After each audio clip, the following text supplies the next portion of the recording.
Tjena läget! Välkommen till vår nästa tankgranskning, and welcome to our next tank review in the Swedish line, or the Swedish Euro line. This is the Tier VII Medium Tank, the Leo. And with the previous review, and as all our reviews, we will have a look at the tech spec in some detail. We will use blitzhanger.com for that. Again, this tank, like the previous tank, is a pretty good tank.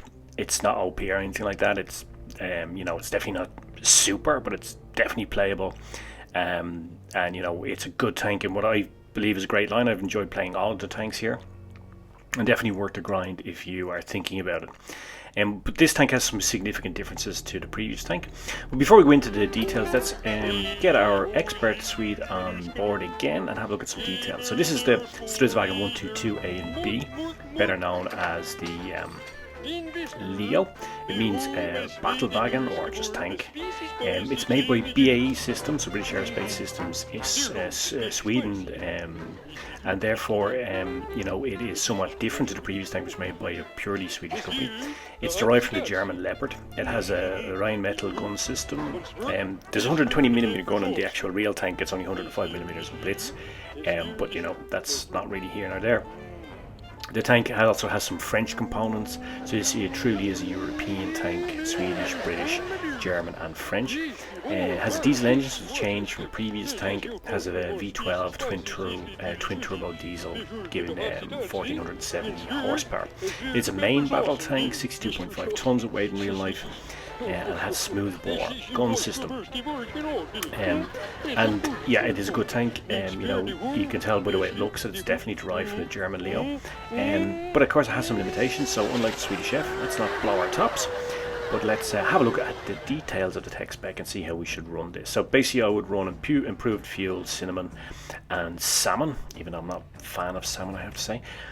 And that will max out the performance, view range, rate of fire, etc. Now, the bottom gun is the 75mm gun from the previous tank, so you can keep that for a while before you upgrade to the 105mm gun or 10.5cm. And get the gun last, get the turret I would suggest first.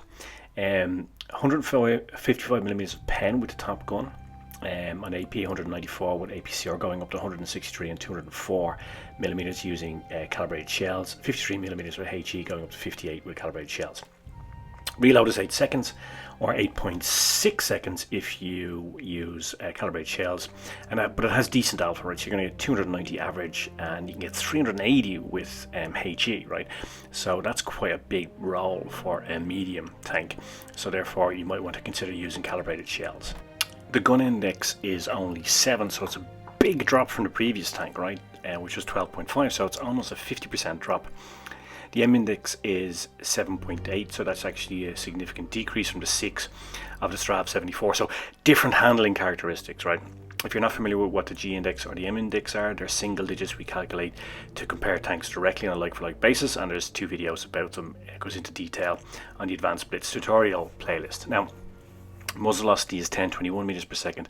Again, a 20% decrease compared to the previous tank, but it's 1209 meters per second with APCR, and that's important, so we need to remember this. Supercharged vertical stabilizer I would run on this tank. Power to weight ratio is decent, but it only does 45 kilometers per hour, which is much slower than the tank was in reality. I think it did over 60 kilometers an hour.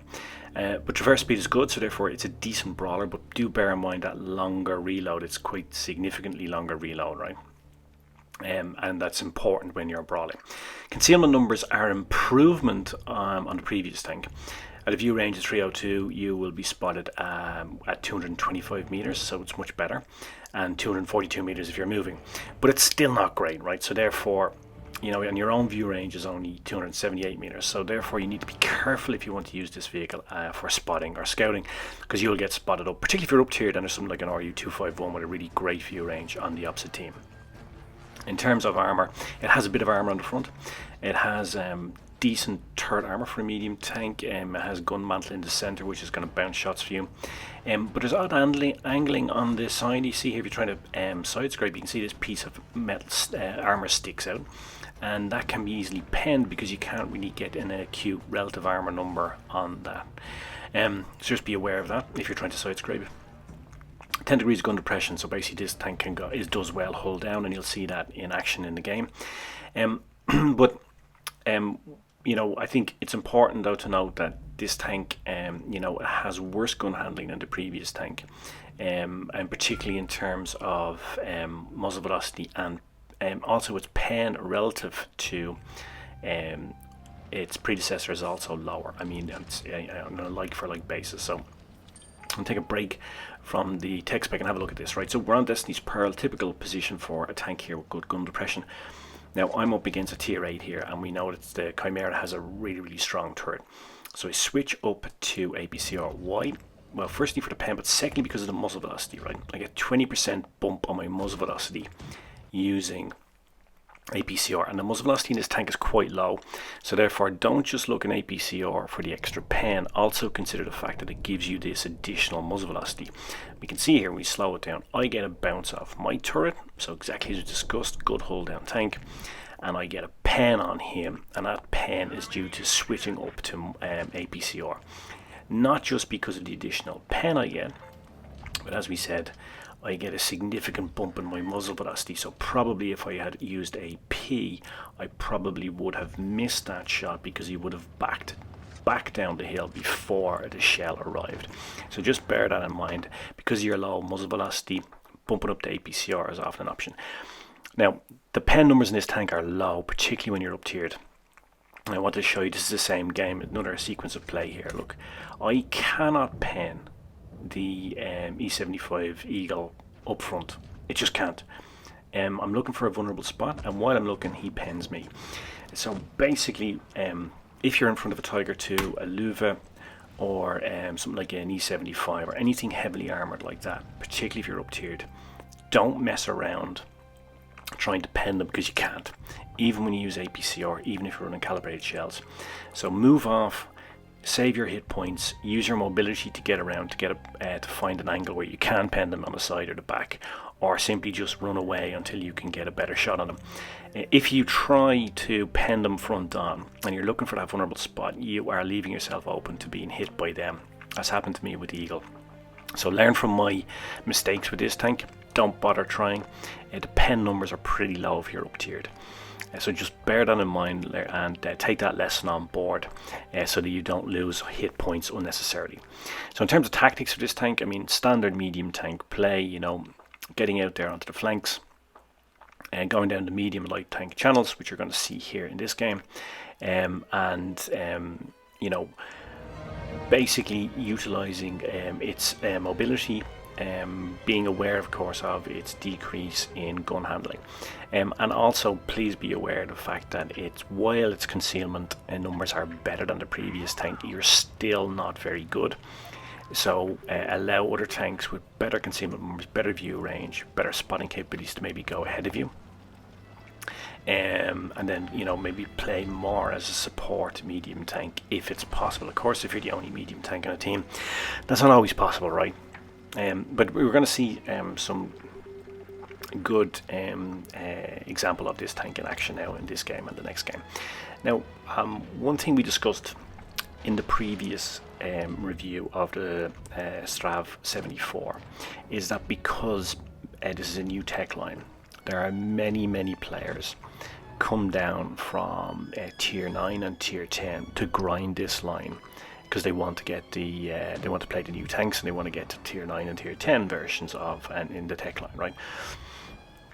So what does this mean? Well, it means that in general you're going to find a higher caliber of player at tier 6 and tier 7 than you normally do. It means that your own skills are going to be put more to a test, because there are much better players. Basically, you're going to have the best players in the game down here for a while playing in tier 6, tier 7, because they want to grind this line, right? Let's slow it down here. We have a look at the gun handling. It's our first look at the gun handling in the tank. You can see when there's not a big distance between you and the target, the gun handling is fine, but that lower muzzle velocity tells when you are further away, right? Again, we see here I get a bounce on him, so that again showing, because that's another Leo over there showing the strong turret armor that it has. It is, if you can get a hold down on this and just show the turret, you will get bounces. But going back to the caliber of players, right? And you know, when I do tank review, I try to give you as much information as possible. But I think while this information isn't specifically about the tank, it is to do with grinding this tank, right? Again, slow down here to have a look. Again, a bounce off my turret, and of course he's side on, so easy pen for me. One of the things I would recommend is that you need to play a bit more cautiously and a bit more with a bit more patience than you might normally do, because you're going to be playing against higher caliber players. Not in every game, of course, but just on average you're going to be playing against guys who normally play tier 9, tier 10, right? And bringing those skills down with them to tier 6, tier 7. So normally I would play more aggressively than I'm playing now. You can see I'm being quite cautious here, and you know, trying to utilize the gun depression, trying to utilize the soft cover, hard cover, and I'm trying to conserve my hit points, because I'm just conscious of the fact that at the moment at tier 6 and 7 there is, on average, of course not every game as we said, but on average sort of a higher caliber of player. Now, I've conserved my hit points, so I decided to go and take this Leo. I'm going to trade hit points with him. I'm okay with that. I just want to clear him off. But what's interesting about this exchange is, and it shows you the power of the gun on the Leo when you're facing a similar type of tank. Like I just had 2 hits from him there, and you can see how much hit points I've lost, right? So it's significant. I've lost 50% of my hit points just from 2 hits, right? So it just shows how powerful that gun can be, and the alpha rolls that you can deliver with each round when you have the top gun, the 105mm gun. This game now is more or less over, so I'm just going to try to get a bit of additional XP, capture the base. As always, it's good discipline when you're playing Supremacy to capture a base, even if you have 3 against 1 tanks. Particularly if you've got a tank like KV2 on the other team, because he can one-shot all of us. And if he's a really, really good player, that would easily be within his remit. You can see there, got a low alpha roll there. It's actually below the average 290. And of course, that's just RNG in play there. But overall, I think this game was just a good illustration of this tank, its strengths, and also some of its weaknesses as well. So, you know, I think key lessons around this tank are, you know, it is easy to do 2k plus damage in this tank, which is of course very decent in tier 7. You can do that quite regularly in this tank, given the big alpha rolls that you can get. If you play more cautiously, I think it will be better, given, as we said, that there are more skilled players grinding through this line at the moment. Another very typical thing about about the games right now is that you're going to come up against your own tank quite a lot, right? So in many games at tier 6 and 7 now, you're going to find 6 or 7, maybe even 9 or 10 of the Swedish tanks in the game, because everybody's grinding them, right? But that's just what happens when you have a new tank line. So let's have a look at another game here. This is on Castilla, and again, another decent game. I think this is almost 3k of damage. And by the way, another thing about playing these tanks at the moment is, if you're only getting like 2nd class or 3rd class mastery badges or whatever, don't worry about it. You know, the base XP required to get a 1st class or mastery badge right now is really, really high, because everybody's playing them. Plus you've had the testers, etc., and a lot of Super Unicorn players playing them regularly before they were actually launched, etc. So that obviously bumping up the base XP. So don't beat yourself up if you're not getting 1st class or mastery badges in these tanks. You know, the base XP you need today, you know, as I'm shooting this video, to get, let's say, a 3rd or definitely 2nd class mastery badge will probably give you a golden mastery badge in about 2 or 3 months time, when people are not playing them so much. So, you know, so again, don't beat yourself up over that, right? So in this game here, it's a Supremacy game. If you're wondering what's happening here, there's a T-43 and he's just sitting over there. He's camping, I don't know why he's camping a medium tank, over across the river, behind the house on the bottom left of the map as I look at it. So I'm resetting camo now. and then we're going to clear off this Leo, and then we'll take care of the T43. You can see him here now, he's just popped up, and he may think he's sort of doing his team a favor here, but actually he's not, right? You shouldn't be camping in a medium tank. There's never really any reason for that, right? Your job in a medium tank, your whole strength is mobility, and you should be moving around the map, influencing the game, not sitting there trying to farm damage. And also he has a very low alpha gun, right? So it's not really as if he's having too much effect, right?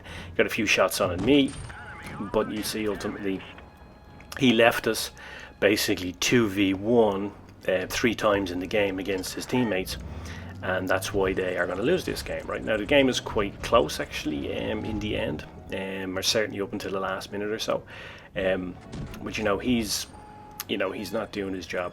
And this is why I made the guides around the roles of light tanks, medium tanks, heavy tanks and TDs, because they all have a different job in the game, right? And if you're not doing your job, then not only are you not playing well yourself, but also you're affecting your whole team's ability to play well. Particularly when you have a tank like the T43, which is one of the better tanks, which is on the map here. And you can quite easily have a lot of influence on the game with that fast firing gun and the tank's mobility, and he has relatively decent frontal armor, but instead just sitting there is not the optimal choice. Well, I think experienced players will know that, but if you're not so experienced and you're just joining the game, then that's a lesson for you. You really need to understand the role of your tank and to execute that role. Now the temptation here, by the way, would be to go and take out the T25 too. But I know there's a KV2 lurking somewhere on the left, somewhere around C. If he has a shot down that channel and I pop out, I'm a one shot to him, so I could easily be taken out.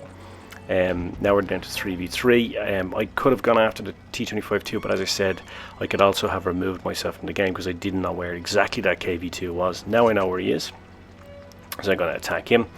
He's not going to be a one shot for me, so I'm going to try to track him in place, which I managed to do here, and then leave him for my allies to take out if possible, or if not, I can take him out on a reload.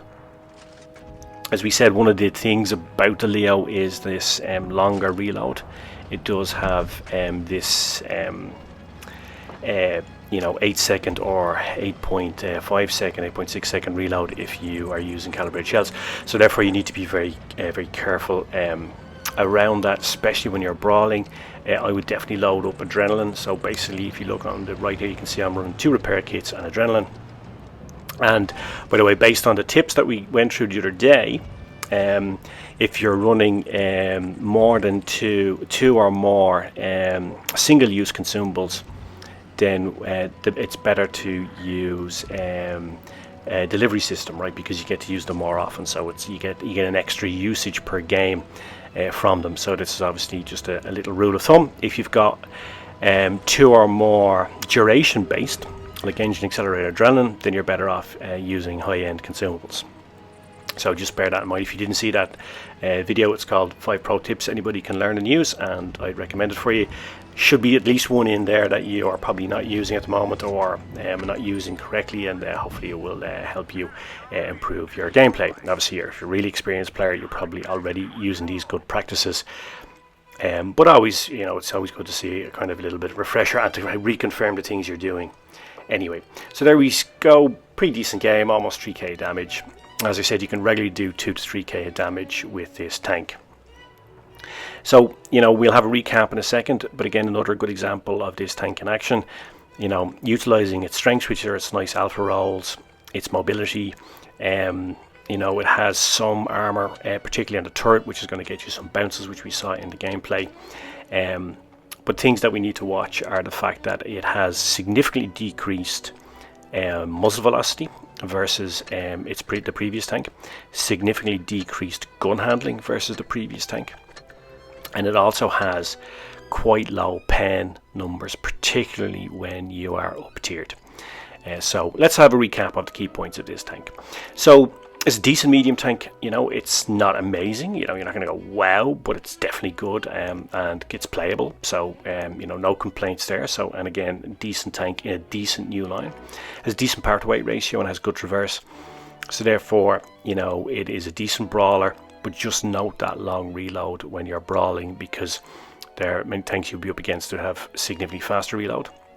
Has good alpha, 290 plus, 380 with HE, so maybe running calibrated shells is a good option to get that HE pen up. Has good turret, good gun depression, so basically you can go hull down on this. The hull is, the turret is flatter than the previous tank, so therefore it's not as big a target, but it's also wider. You've got poor concealment numbers, so be careful. They are improved against the previous tier 6, but you still need to be careful, especially if you're up tiered. Long reload, 8 seconds and 8.6 seconds, depending on whether you use gun rammer or calibrated shells, and that can be a problem if you're brawling, right? Because it's quite a long reload. So I hope you found that useful. I guess I hope you found it enjoyable. As always, I'm interested in your feedback and your comments and your experience of playing this tank today. Cheers, Mush. I hope, and I guess now all it remains for me to say is pants off.